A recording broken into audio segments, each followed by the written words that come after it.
Afternoon. EDD second का chapter है lighting scheme. Second part हम पढ़ रहे हैं।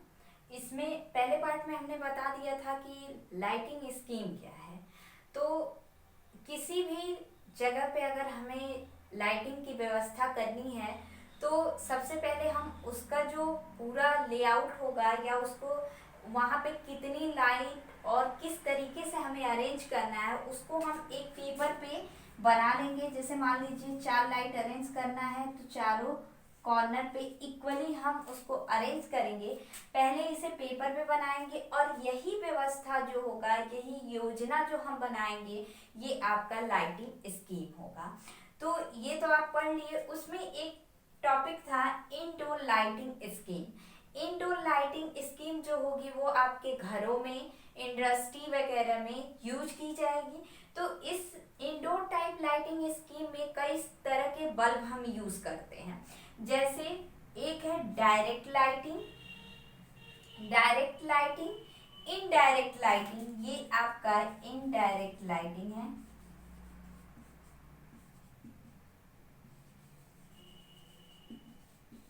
ये दोनों एक दूसरे के अपोजिट हैं। ये जो होते हैं ये या तो ग्लोब्स इसको बोल सकते हो, या शेड बोल सकते हो, या लाइट रिफ्लेक्टर बोल सकते हो। एक तरह पिछले टर्म के लेक्चर में हमने बताया था कि ये डिफ्यूजन पे बेस्ड है, जिसमें होता क्या है कि एक खुरदुरी या मोटी सतह होगी जिसपे एक लाइट हम क्या करेंगे, इंसिडेंट करेंगे या गिराएंगे। इससे कई सारी लाइटें क्या होंगी, आपकी चारों तरफ निकलती रहेंगी और यही मेथड हम इलेक्ट्रिसिटी में यूज करते हैं। तो ये जो ग्लोब्स होता है इसी पे डिपेंड होता है। अगर इस पे लाइट पड़ रही है तो रिफ्लेक्ट होके चारों तरफ ये लाइट क्या होगी, फैल जाएगी। तो डायरेक्ट लाइट में हम इस टाइप का ग्लोब्स यूज करते हैं जिसके निचली सतह, अब ध्यान दीजिए, ये ऊपरी सतह है या ऊपरी ग्लोब है, ऊपरी ग्लोब, और ये निचली है। तो जब डायरेक्ट लाइटिंग हमें जहां पे चाहिए होगी तो उस ग्लोब का यूज करेंगे जहां पे 90 से 100% की लाइटिंग सब कहाँ पे आ रही है, जहां पे कोई वर्क कर रहा है या जिसको आप कार्यस्थल बोल सकते हो।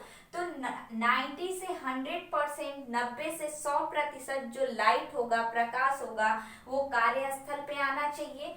और 0 से 10% जो होगा ये ग्लोब्स यानी छत पे, सीलिंग पे, आप मान लीजिए ये सीलिंग है, सीलिंग पे लगी हुई है तो इस सीलिंग पे जाना चाहिए या इस ग्लोब में चले जाना चाहिए। तो डायरेक्ट लाइट का इम्पोर्टेंट क्या है कि इसकी 90 से 100% जो लाइट होगी वो आपको कार्यस्थल पे मिलना चाहिए या वर्किंग पे मिलना चाहिए।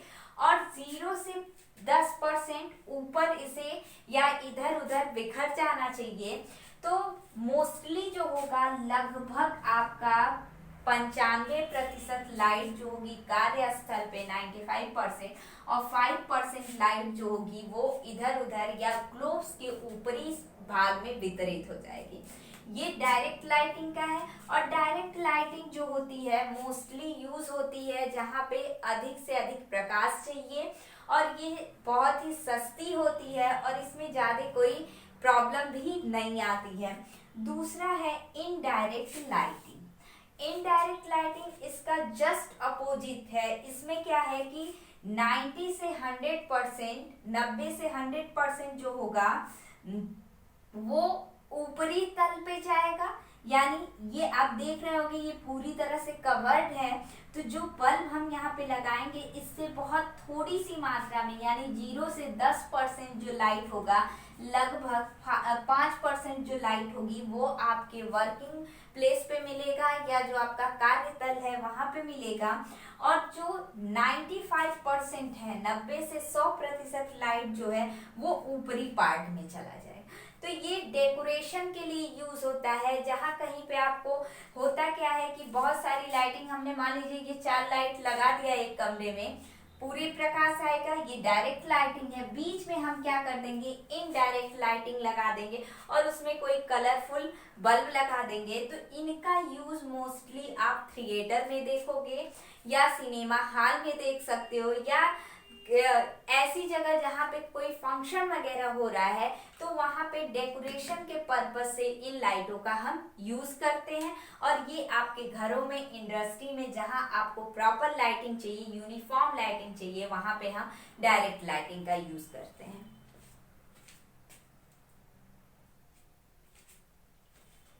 नेक्स्ट टॉपिक है इंडोर लाइटिंग स्कीम में ही अगला है सेमी डायरेक्ट लाइटिंग और सेमी इनडायरेक्ट लाइटिंग। तो सेमी डायरेक्ट लाइट में क्या है कि जो आपका डायरेक्ट 90% जा रहा था या 100% या 95% जा रहा था, अब वो 75 तक हो जाता है। यानी इसमें जो है कि पूरा, पहले क्या था कि कुछ इस तरीके से था, सॉरी ऊपर से बनेगा इस तरीके से, यहाँ पे आप बल्ब लगा दे रहे हो तो डायरेक्ट सभी लाइटें आपको वर्किंग प्लेस पे मिल जा रहा है। बट इसमें क्या है कि नीचे भी कुछ हद तक इसे ढक दिया गया है और अब बल्ब लगाया गया है, तो इसका 60 to 90% ही लाइट आपके वर्किंग प्लेस पे आएगा और शेष लाइट इसके अपोजिट साइड में चला जाएगा। यानी ग्लोब्स या रिफ्लेक्टर जो भी होगा या सीलिंग होगी, सीलिंग पे चला जाएगा 25%, 10 से 40%। तो ये एक तरह से इनडायरेक्ट लाइट का एक विकसित रूप है, क्योंकि इनडायरेक्ट लाइट पूरी तरह से कवर्ड थी, ये पूरी तरह से कवर्ड नहीं है और इसका यूज जो होता है वो इंडोर गेम में होता है लाइटिंग के लिए। सेमी इनडायरेक्ट में क्या है कि जहां इनडायरेक्ट लाइट में जो थोड़ा सा दिख रहा था और 5% ही लाइट आपको मिल रही थी, वहां पे आप थोड़ा ज्यादा इसको ओपन कर दिया गया है। सेमी ओपन सेमी क्लोज एक तरह से समझ सकते हो, तो थोड़ा सा ओपन कर दिया गया जिससे 25% लाइट जो होगी वो आपकी वर्किंग प्लेस में आएगी और 75% लाइटिंग जो होगी वर्किंग प्लेस के अपोजिट साइड में हो जाएगी। इसका यूज भी आप सिनेमा हॉल, थिएटर इन जगहों पे कर सकते हैं, एक तरह से डेकोरेशन के लिए। या सिनेमा हॉल में जब लाइटिंग पूरी ऑफ होती है तो थोड़े बहुत लाइट के लिए, क्योंकि इनडायरेक्ट लाइटिंग और सेमी इनडायरेक्ट लाइटिंग में शैडो जो होता है, छाया जो होती है वो बहुत कम होती है, क्योंकि अक्सर आप देखते होंगे कि कम लाइट में हल्की छाया बनती है या शैडो हल्की बनती है और ज्यादा लाइट में डार्क बनती है।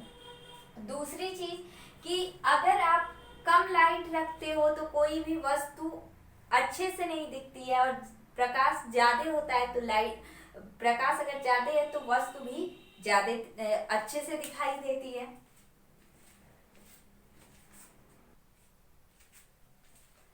इंडोर लाइटिंग सिस्टम में या लाइटिंग स्कीम में नेक्स्ट टॉपिक है general lighting. General lighting mostly सजावटी सिस्टम में या सजावट के लिए यूज किया जाता है। तो इसमें क्या है कि 50% लाइट जो होगी वो वर्किंग प्लेस पे और 50% लाइट जो है अपोजिट प्लेस पे जाएगी। तो इसका इंक्लोजर या एक तरह से ग्लोब्स ऐसा रखते हैं जिसमें से 50% लाइट आपके वर्किंग प्लेस को मिले और 50% आपके ऊपर की तरफ या इधर उधर व्यर्थ खत्म हो जाए या विसरित हो जाए। तो इस टाइप के लाइटिंग का यूज हम जनरली सजावट के लिए करते हैं। अगर इसकी चौड़ ज्यादा है या लाइटिंग बहुत ज्यादा है तो इसको थोड़ी ऊंचाई पे रख देते हैं।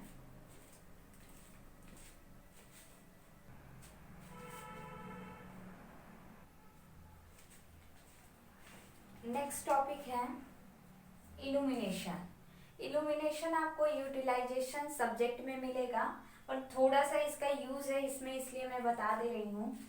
इल्यूमिनेशन जो होता है एक तरह से प्रदीपन, कितनी लाइट आपको मिल रही है वही आपका इल्यूमिनेशन है। तो E is equal to F/A होता है। F क्या होता है आपका? ल्यूमिनस फ्लक्स होता है। अब ये ल्यूमिनस फ्लक्स क्या होता है, ये आप देख रहे हो, ये बल्ब है, बल्ब के सेंटर से लाइट जो आपकी इस तरीके से जा रही है, टॉर्च आप चलाते होगे तो टॉर्च इस तरीके से होता है, ये आपका टॉर्च का एक तरह से फेस कह लीजिए है, ये सर्कल में होता है। इस पॉइंट पे बल्ब लगा होता है छोटा सा और यहाँ से ये लाइट ऐसे स्फेयर होती है या फैलती है इस तरीके से। तो ये जो लाइट के फैलने का एक तरह से जो इफिशियंसी है या इसका इंटेंसिटी है, वही आपका क्या हो जाता है, इल्यूमिनेशन फ्लक्स। किस स्पीड से या कितना फैल रही है, ये आपका है ल्यूमिनस फ्लक्स F। तो ये डिवाइड बाई A, जितने एरिया में ये फैल रहा है, अगर उस एरिया से हम डिवाइड कर दें तो ये आपको मिल जाएगा इल्यूमिनेशन, या इसी को हम एक कैंडल मीटर भी कहते हैं, मीटर कैंडल, सॉरी एक मीटर कैंडल भी कहते हैं। तो इल्यूमिनेशन जो है, एक एरिया में कितना फ्लक्स आपका ल्यूमिनस फ्लक्स फैल रहा है या कितना ज्यादा बन रहा है, वही आपका इल्यूमिनेशन होता है या प्रदीपन होता है। तो ए एरिया है, F ल्यूमिनस फ्लक्स है, और ये आपको पता ही चल गया। दूसरा क्या है कि ये जो E होता है, इसको हम डिनोट करते हैं ल्यूमन पर मीटर स्क्वायर, या इसी का एक दूसरा नाम है मीटर कैंडल। तो मीटर कैंडल क्या है कि I is equal to F by omega. Omega आपका जो है कोणीय एंगल है या एंगुलर, सॉरी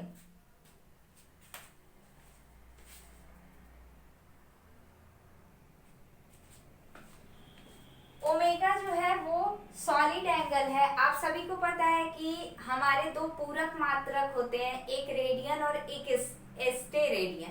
तो जो प्लेन पे हम एंगल को दिखाते हैं, वो एंगल को हम रेडियन में बोलते हैं, या उसका जो यूनिट होता है वो रेडियन में होता है। और जो सॉलिड एंगल होता है, जैसे 3D में हो, उसको हम स्टेरेडियन से दिखाते हैं। तो यहाँ पे चूंकि लाइट जो है वो आपका प्लेन पे नहीं होता है, सॉलिड में होता है, 3D में होता है, तो जो एंगल होगा ओमेगा वो क्या होगा, 3D में यानी सॉलिड एंगल होगा। तो इसके लिए जो कैंडल पावर है वो होता है I is equal to F upon W, जहाँ I जो है आपका कैंडल पावर भी बोल सकते हो, या ल्यूमिनस इंटेंसिटी या ज्योति तीव्रता होती है उसे बोल सकते हो। इसको रेडियन में, स्टेरेडियन में हम ल्यूमन पर स्टेरेडियन में डिनोट करते हैं F बाई ओमेगा। F वही है जो पहले बताए कि ये ल्यूमिनस फ्लक्स होता है कि कितना दूर तक ये आपका जा रहा है, या कितने रेंज में ये फ्लक्स जा रहा है, या लाइट जो आपकी जा रही है वो कितना है, वो ल्यूमिनस फ्लक्स हो गया। और डिवाइड बाय किस एंगल तक ये स्प्रेड कर रहा है या फैल रहा है, अगर उससे डिवाइड कर दिया जाए तो हमको क्या मिल जाएगा, कैंडल पावर मिल जाएगा।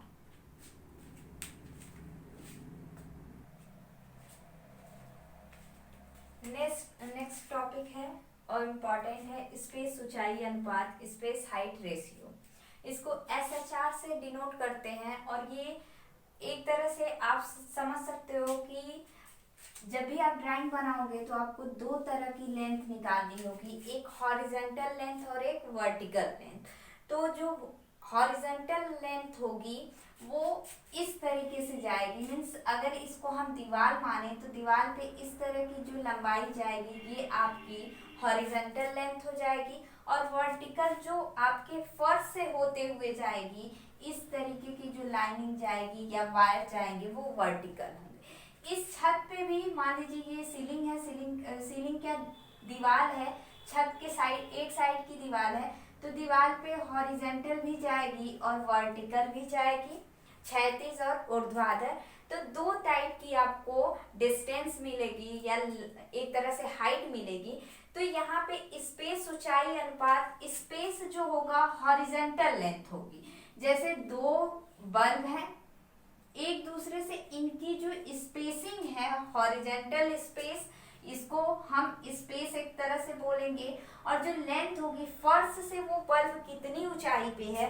जैसे मान लीजिए ये फर्श है, यहाँ पे आपने बल्ब लगा रखा है, एक बल्ब यहाँ है और एक बल्ब यहाँ, तो फर्श से जो ऊंचाई होगी वो पहले भी बताए हैं कि 2.5 से कम नहीं होनी चाहिए, चाहे आपका सीलिंग कितना भी हो, 4, 5, 6 मीटर कितना भी ऊंचा हो, बट आपका बल्ब जो होगा 2.5 से नीचे नहीं होना चाहिए, उससे ऊपर आप रख सकते हो अकॉर्डिंग टू इल्यूमिनेशन या कितनी लाइट दे रहा है बल्ब। बहुत ज्यादा लाइट का है तो 2.5 से ऊपर कर सकते हो। तो जो लेंथ होगी, हाइट जो होगी, वो आपकी फर्श से ये होगी वर्टिकल एक तरह से, और स्पेस जो होगा या स्पेसिंग जो होगा दो बल्बों के बीच की हॉरिजेंटल लेंथ होगी। तो SHR या स्पेस हाइट रेशियो जो होगी लैंपों के मध्य क्षैतिज दूरी यानी हॉरिजेंटल लेंथ या डिस्टेंस बिटवीन टू लैंप, तो स्पेस जो है वो डिवाइड बाई लैंपों को लगाने की ऊंचाई, कितनी ऊंचाई पे कितनी हाइट पे हम लगा रहे हैं, वही आपका क्या होगा स्पेस हाइट रेशियो।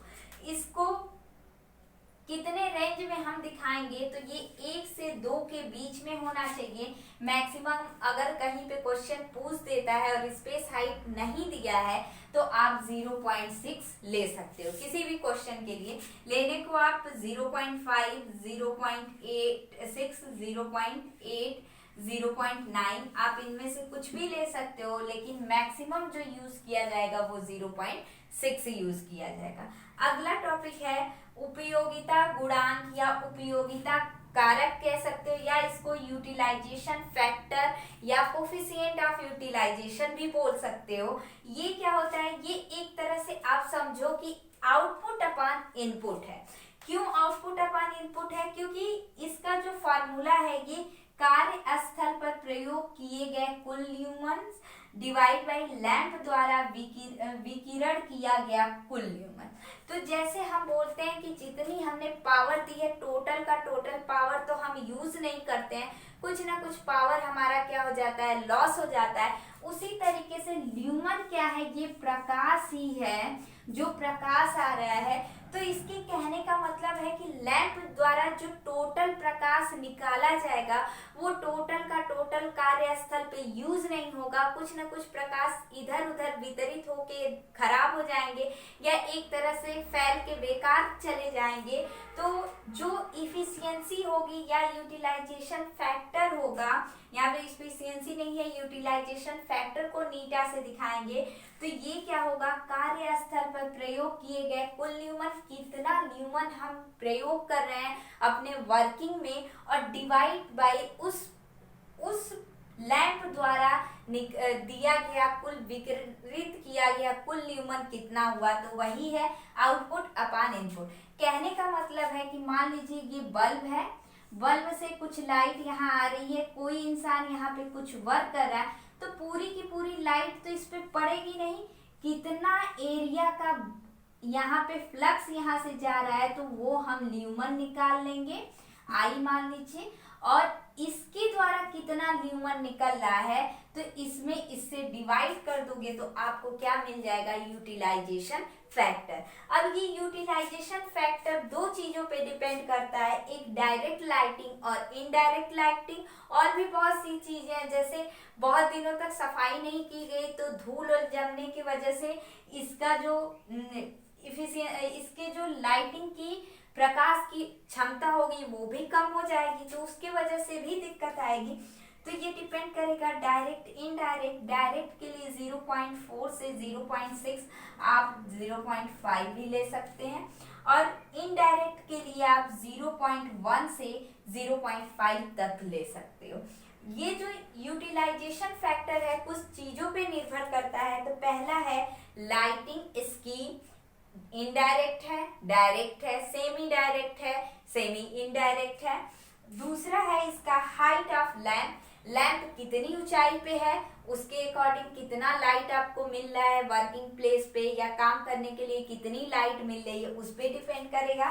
तीसरा दीवार और छत के कलर पे, किस कलर के, जैसे आपका व्हाइट कलर होगा तो पूरी की पूरी लाइट आपकी रिफ्लेक्ट होगी, पूरा नहीं तो 90% आपका लाइट क्या होगा, रिफ्लेक्ट होगा।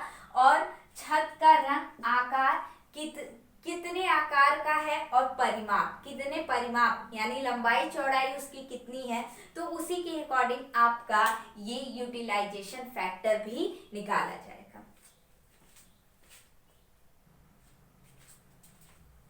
नेक्स्ट टॉपिक है ह्रास या रख रखाव गुणांक या अनुरक्षण कारक। इसको हम बोलेंगे डिप्रिशिएशन और मेंटेनेंस फैक्टर होता है और ये डिपेंड करता है रेगुलर सफाई या धूल मिट्टी के जमने पे। मीन्स अगर आप अपने घरों के छत और दीवारों को या फिर जो आपने लैंप फिटिंग लगा रखे हैं उसको प्रतिदिन नहीं रेगुलरली एक एक हफ्ते पे सफाई कर रहे हो तो ये जो आपका मेंटेनेंस फैक्टर है वो कम होगा। यानी यहाँ से आप देख सकते हो कि इसका जो फार्मूला होता है डिप्रिशिएशन फैक्टर वो होता है वास्तविक दशा में प्रदीपन डिवाइड बाई जब सभी वस्तुएं पूर्ण रूप से साफ हो। यानी जब स्टार्टिंग में आपने नया घर बनाया, बल्ब नया लगाया, उस समय जो आपको प्रदीपन मिल रहा है या जो लाइट आपको मिल रही है वो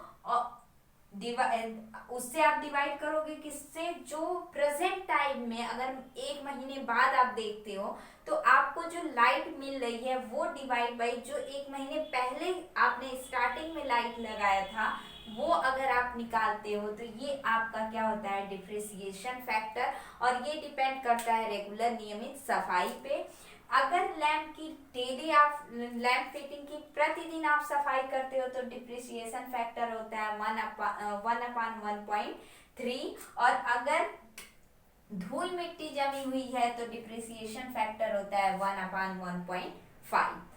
इसके बाद है कि इन सब चीजों को हमने क्या क्या देखा, एक देखा अभी देख रहे हो डिप्रिसिएशन फैक्टर जिसको हम P से डिनोट करेंगे। इससे पहले था यूटिलाइजेशन फैक्टर जिसको हम नीटा बोले थे, एक था इल्यूमिनेशन E। इन सब को मिला के अगर हमें टोटल लाइटिंग देखनी होगी कि कितना लाइट हमको एक रूम ले लेते हैं। अगर मान लीजिए रूम आपका है 30x20x4 यानी इसकी लंबाई 30 है, चौड़ाई 20 है और ऊंचाई छत जो है 4 मीटर है। इस टाइप का कमरा है और इसमें सारी चीजें दे दी गई हैं कि इसका जो यूटिलाइजेशन फैक्टर है वो नीटा कितना है, इसका मेंटेनेंस फैक्टर कितना है और इल्यूमिनेशन इसका कितना है। तो अगर आपको टोटल फ्लक्स निकालना हो या कितना वहां पे टोटल लाइटिंग आ रही है तो phi is equal to E into A upon नीटा इंटू P। तो A एरिया आप यहाँ से लिख सकते हो, लंबाई गुणे चौड़ाई। E आपको क्वेश्चन में दिया होगा और नीटा आप नहीं दिया होगा तो नीटा हमने बोला कि नहीं दिया तो 0.6 ले लेंगे तो 0.6 रख दीजिएगा। और P जो है अगर देता है कि रेगुलर सफाई होती है तो 1/1.3 और अगर धूल मिट्टी जमी हुई है महीने 2 महीने साल भर में सफाई हो रही है तो आप 1.5 रख के सॉल्व कर लीजिएगा। तो जैसे ही आपको फ्लक्स मिल जाएंगे आप डिवाइड कर दीजिएगा कितने एरिया में लगाना है तो आपको नंबर ऑफ लाइट मिल जाएगा।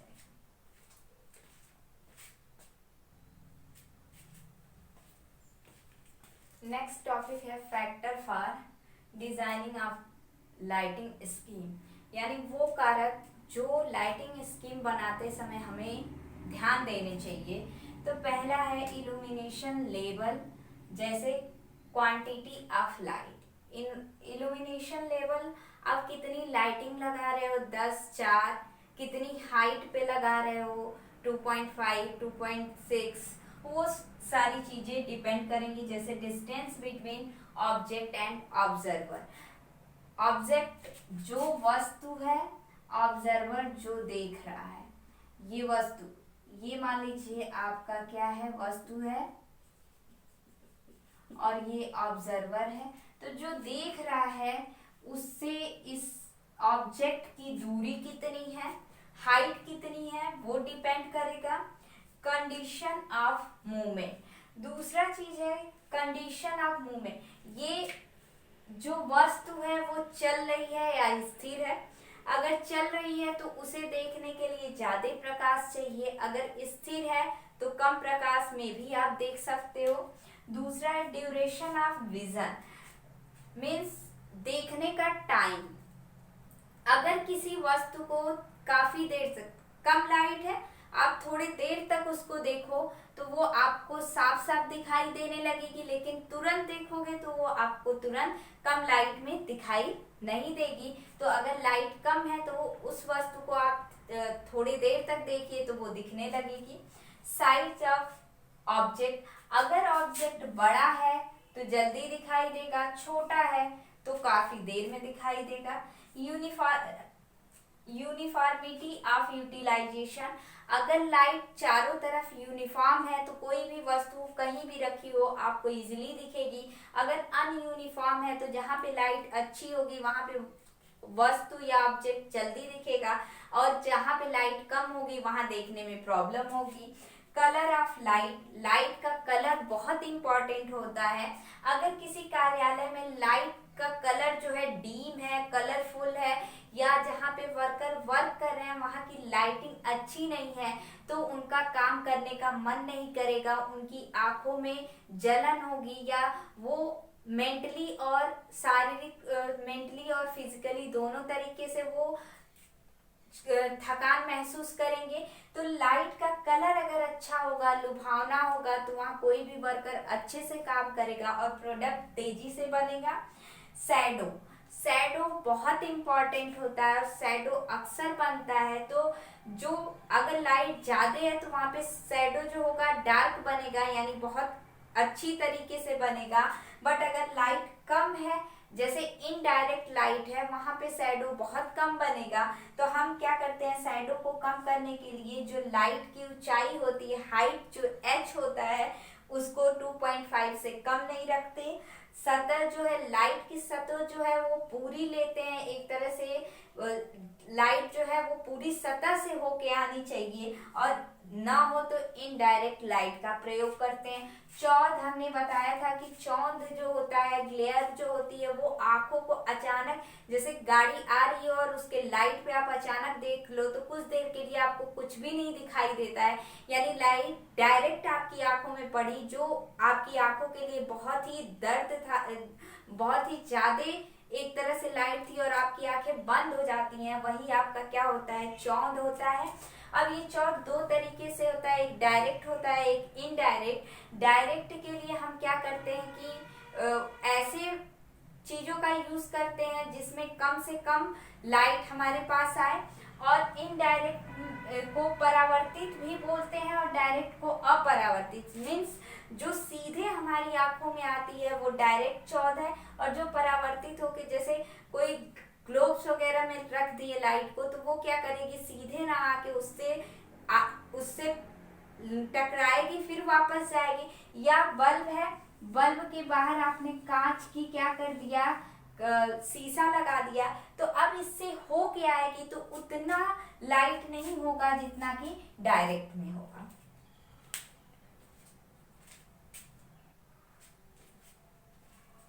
नेक्स्ट टॉपिक है mounting height of lamp.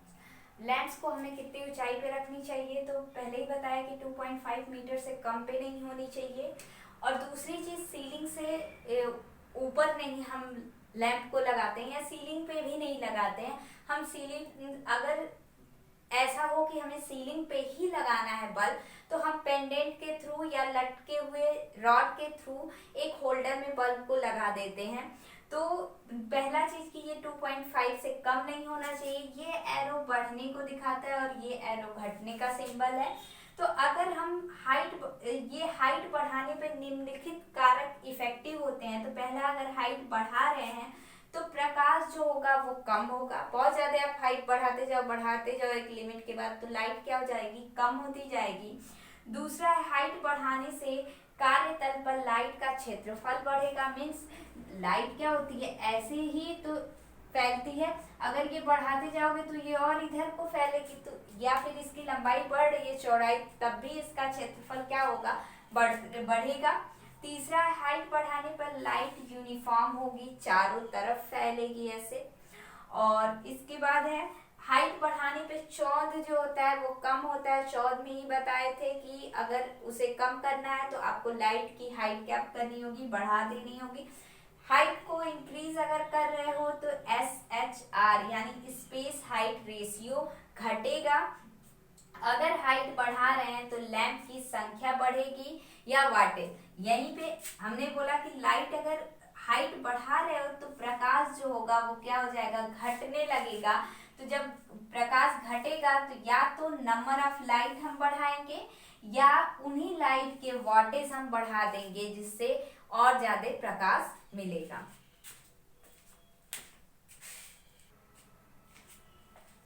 Next topic है स्पेसिंग ऑफ लैंप।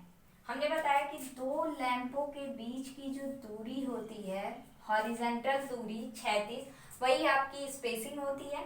तो स्पेसिंग ऑफ लैंप को हम एस से डिनोट करते हैं और इस हाइट ऑफ लैंप जो होता है वो एच से दिखाते हैं। तो एस किन किन कारणों को इफेक्ट करता है, तो अगर स्पेसिंग हम बढ़ा रहे हैं तो यूनिफॉर्म क्या होगा, घटेगा, क्योंकि स्पेसिंग मतलब स्पेस इसका कम होगा तो हर जगह लैंप होगा और चारों तरफ इक्वल लाइटिंग होगी। अगर स्पेसिंग हम बढ़ाते जा रहे हैं, दो लैंपों की दूरी बढ़ा रहे हैं तो उनके बीच का यूनिफॉर्म जो होगा वो घटने लगेगा। दूसरा है एस को बढ़ा रहे हैं तो एस एच आर यानी स्पेस हाइट रेशियो घटेगा। स्पेस हाइट रेशियो में क्या होता है कि डिस्टेंस बिटवीन टू लैंप यानी स्पेसिंग डिवाइड बाई हाइट। अगर हाइट बढ़ा रहे हो तो S H R space height ratio बढ़ेगा और अगर हाइट बढ़ा रहे हो तो ये क्या होगा, घटेगा। एस अगर स्पेसिंग बढ़ा रहे हैं तो नंबर ऑफ लैंप जो होंगे कम होंगे। अगर मान लीजिए यहाँ पे 4 लैंप लगे हुए हैं, इनकी स्पेसिंग बढ़ा दिए, 2 ही कर दिए, तो ये क्या होगा, नंबर ऑफ लैंप घटेगा। लेकिन वाटेज, अब 2 लैंप है तो इस एरिया में प्रकाश यूनिफॉर्म चाहिए, अच्छा प्रकाश चाहिए, तो वाटेज हमको क्या करना होगा, बढ़ाना होगा।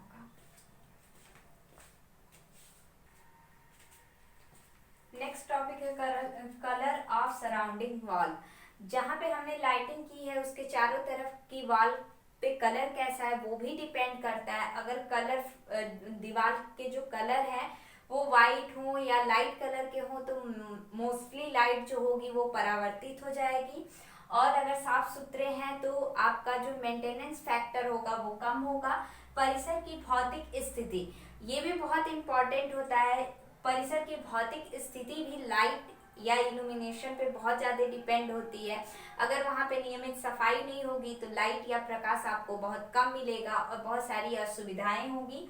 इकोनॉमी, इन सब चीजों को देखते हुए सबसे मोस्ट इम्पॉर्टेंट जो होता है वो इकोनॉमी होता है, यानी इन सब को लेते हुए सारी चीजों को एडजस्ट करते हुए हमें इकोनॉमी का ध्यान देना होगा कि हमें ज्यादा से ज्यादा बजट में ना करके सारी व्यवस्थाएं कम से कम और बेटर क्वालिटी की करनी होगी। इसके बाद है इंडस्ट्रियल लाइटिंग। इंडस्ट्री हुआ, मिल हुआ या उद्योग जहाँ पे होते हैं या जहाँ पे प्रोडक्ट बनाए जाते हैं, उन जगहों में जो लाइटिंग व्यवस्था होती है वो निम्नलिखित 3 टाइप्स की होती है। पहला जनरल लाइटिंग स्कीम होता है। जनरल लाइटिंग स्कीम में क्या होता है कि जहाँ पे वर्कर्स काम करते हैं वहाँ पे हम सीलिंग पे डायरेक्ट लाइट लगा देते हैं। डायरेक्ट लाइटिंग स्कीम होती है जो ग्लोब्स या रिफ्लेक्टर में लगे हुए बल्ब होते हैं ताकि अधिक से अधिक प्रकाश उनको मिले और वो इजीली अपना काम कर सके और प्रोडक्ट अच्छे से और बड़े पैमाने पे बने। दूसरा होता है लोकल लाइट स्कीम। ये जो होता है 50 वोल्ट 50 वोल्ट बहुत कम वोल्टेज पे होता है। इसका काम क्या होता है कि जहाँ मोटर्स लगे होते हैं कंटिन्यू, वहां पे वर्कर्स नहीं काम करते हैं, सिर्फ मशीनें काम करती हैं, उन जगहों में हम पेंडेंट या लटके हुए होल्डर में बल्ब लगा देते हैं जिससे मशीनों को हम मरम्मत के समय या किसी भी टाइम उसको प्रॉपरली नियमित रूप से देख सकें। उसके लिए जगह जगह पे ऐसे ही वायर लटका के हम बल्ब और होल्डर में बल्ब लगा देते हैं, और इसकी वोल्टेज जो होती है मिनिमम रखते हैं ताकि किसी को कहीं से वायर कट जाने पे या टूटने पे किसी को शॉक या झटका ना लगे। तीसरा है इमरजेंसी लाइट स्कीम। ये बहुत इंपॉर्टेंट है। मैक्सिमम हर जगहों पे जहाँ कहीं पे फैक्ट्री होती है, इंडस्ट्रीज होती है या आपका कॉलेज हो या जहाँ पे आपको लाइट की इमरजेंसी जरूरी हो, लाइट ही चाहिए वहाँ पे, उस जगह पे बैकअप प्रोटेक्शन के रूप में हम बैटरी या पेट्रोल इंजन जनरेटर सेट रखते हैं ताकि अगर आपका मेन सर्किट फेल हो जाए या लाइट आपकी खराब हो जाए, उस कंडीशन में हम कुछ देर के लिए अपना बैटरी या पेट्रोल इंजन के थ्रू, जनरेटर सेट के थ्रू अपने प्रोडक्ट को कंटिन्यू बनाते रहें या अपनी जो भी इंडस्ट्री में काम कर रहे हैं उसको कंटिन्यू सतत चलाते रहें।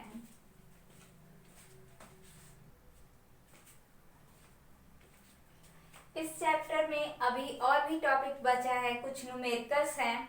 अगर आपको न्यूमेरिकल्स चाहिए तो आप कमेंट के थ्रू बताइए ताकि हम एक न्यूमेरिकल का अलग से वीडियो बनाएं, क्योंकि ये चैप्टर ही इतना बड़ा है। अभी कॉन्फ्रेंस रूम का कैसे हम डेकोरेशन करेंगे, डिजाइनिंग करेंगे या कैसे लाइटिंग स्कीम लगाएंगे वो भी है इस चैप्टर में। तो हम एक या दो न्यूमेरिकल ही आपको दे सकते हैं।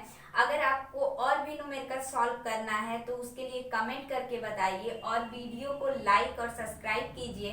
पीडीएफ हमने हर वीडियो में प्रोवाइड किया है, इसमें भी अगर नहीं भी करेंगे तो अगले 1-2 दिन में हम पीडीएफ आपको प्रोवाइड कर देंगे। तो इसको शेयर करिए। Thank you.